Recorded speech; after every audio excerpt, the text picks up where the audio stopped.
कभी सोचा है किडनी ट्रांसप्लांट के बाद भी बॉडी उस किडनी को क्यों रिजेक्ट कर सकती है, जबकि ऑर्गन भी परफेक्ट होता है, सर्जरी भी सक्सेसफुल होती है, फिर भी रिजेक्शन?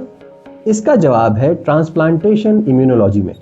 ट्रांसप्लांटेशन का मतलब होता है एक इंडिविजुअल से दूसरे इंडिविजुअल के अंदर टिश्यू या ऑर्गन का ट्रांसफर करना। बट यहाँ पे एक प्रॉब्लम है, बॉडी का इम्यून सिस्टम हर फॉरेन चीज को अटैक करता है और ट्रांसप्लांटेड ऑर्गन को भी हमारा इम्यून सिस्टम फॉरेन ही मानता है। अगला इंपॉर्टेंट टॉपिक जो कि एग्जाम में डायरेक्टली पूछा जाता है, टाइप्स ऑफ ट्रांसप्लांटेशन। फर्स्ट हो गया ऑटोग्राफ्ट। ऑटोग्राफ्ट में सेम इंडिविजुअल के अंदर ट्रांसप्लांटेशन होता है। For example skin graft after burn.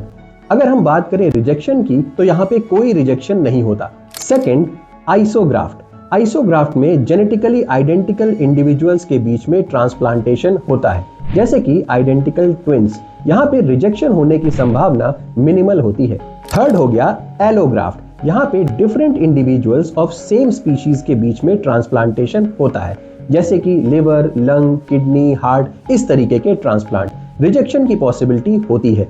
Fourth, xenograft. यहाँ पे डिफरेंट स्पीशीज के बीच में ट्रांसप्लांटेशन होता है, जैसे कि pig heart valve in human beings. यहाँ पे रिजेक्शन की संभावना मैक्सिमम होती है। पर आखिर रिजेक्शन होता ही क्यों है?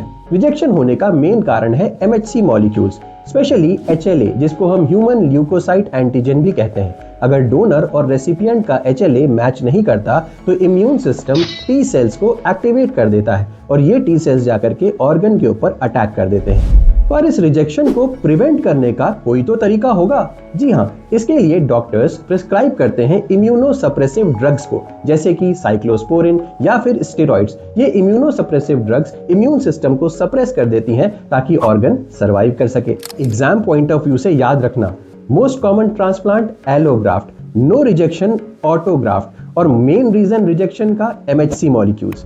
Follow us for more biotech insights.